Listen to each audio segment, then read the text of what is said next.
धुळे शहराचे माजी आमदार फारुख शाह यांच्या नेतृत्वाखालील एका शिष्टमंडळाने आज पोलीस अधीक्षक विशाल आनंद यांची भेट घेऊन त्यांना एक सविस्तर निवेदन दिले असून या निवेदनात नाजिया खान या महिलेवर कठोर कायदेशीर कारवाई करण्याची मागणी करण्यात आली आहे।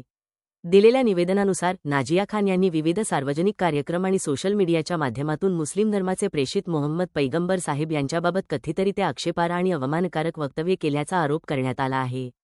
अशा प्रकारच्या कथित प्रक्षोभक विधानांमुळे दोन समाजात वैमनस्य आणि तेढ निर्माण होऊन शहराची सार्वजनिक शांतता तसेच कायदा व सुव्यवस्थेचा प्रश्न निर्माण होऊ शकतो, अशी भीती व्यक्त करत या संपूर्ण प्रकरणाची आणि संबंधित व्हिडिओंची निष्पक्ष पोलीस चौकशी व्हावी, अशी मागणी करण्यात आली आहे। तसेच या चौकशीत तथ्य आढळल्यास नाजिया खान यांच्यावर तात्काळ गुन्हा दाखल करून कडक कारवाई करावी, अशी भूमिका माजी आमदार फारुख शाह यांनी मांडली आहे।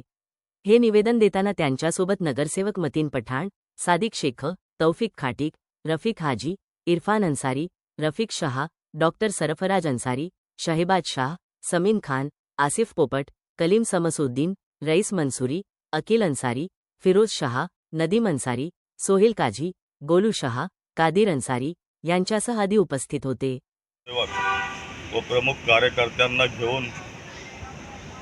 जिल्हा पोलीस अधीक्षक साहेबांना एक निवेदन सादर केलं आहे की एक दिल्लीतील रहिवाशी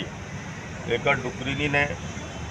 आमचे प्रेषित हजरत मोहम्मद पैगंबर सल्लल्लाहु अलैहि वसल्लम यांच्यावर आक्षेपार्ह वक्तव्य केलेले आहे आणि ती नेहमी आमच्या इस्लाम धर्माबद्दल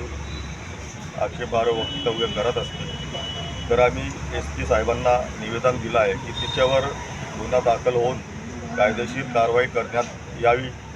आणि यावेळी माझ्यासोबत आमचे सर्व नगरसेवक तसेच प्रमुख कार्यकर्ते यावेळी माझ्यासोबत उपस्थित आहेत।